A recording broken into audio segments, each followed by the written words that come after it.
What's happening, YouTube? It's Simon466cards, and today we're going to talk about the September GemRate grading numbers because there's something in here that I find really interesting.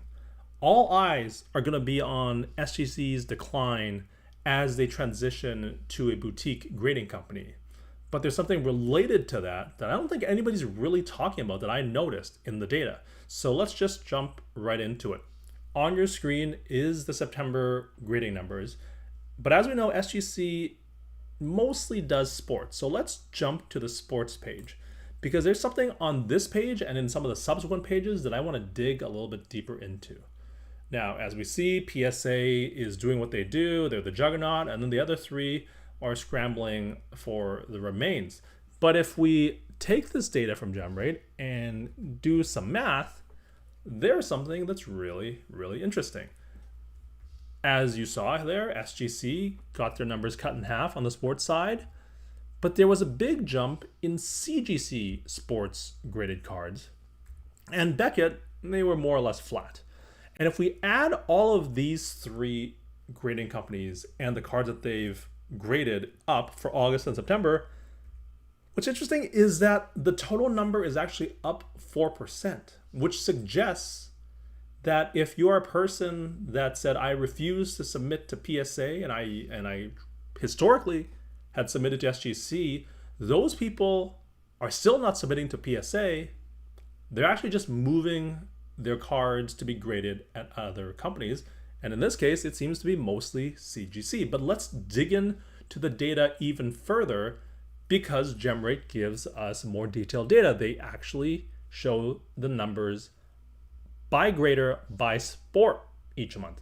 So if we look at basketball cards graded by SGC, CGC, and Beckett, SGC, as noted, declined by roughly half.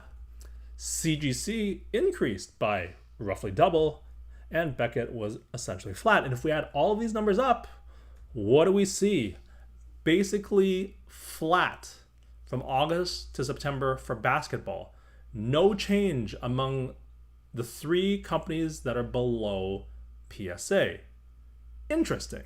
As a whole, just to put a term on it, the never PSAers are just shifting where they go. They are leaving SGC, and it sure seems like they are moving to CGC. Now let's check out baseball. As you can imagine, CGC or SGC had a decline of roughly a half. CGC more than doubled. And Beckett had about a 15% increase. And so if you look at this, there is a decline. It's by roughly 20-25%. That isn't too shocking because it's later in the baseball season and things are winding down in September. So you don't expect as many baseball cards to be graded. What you would expect as we move from August to September is more football cards to be graded. And so let's take a look at football.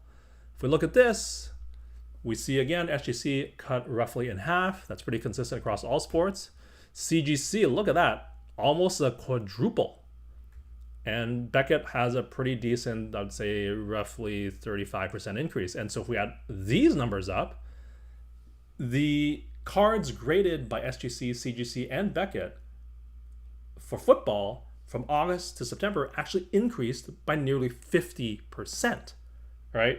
And that's what you expect from seasonality of how cards are produced. And so if we add this all up and bring it back to what this shows, correlation doesn't necessarily mean causation, but it sure seems like people who don't like submitting the cards to PSA are just shifting their choice from SGC to CGC.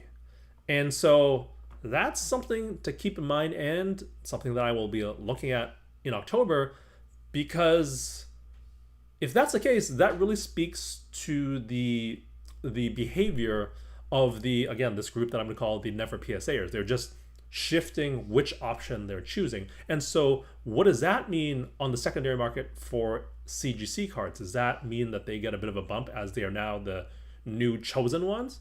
I don't know, but it's possible. I can't rule that out. And so that's just something that I found really, really interesting, that the never PSAers are just shifting from SGC to CGC. I mean, that's what the data suggests. We will see over time if that continues to play out. But that's it for this one. Would love to hear your thoughts and comments down below. Thank you, as always, for listening and watching. I'll talk to you all soon. Cheers.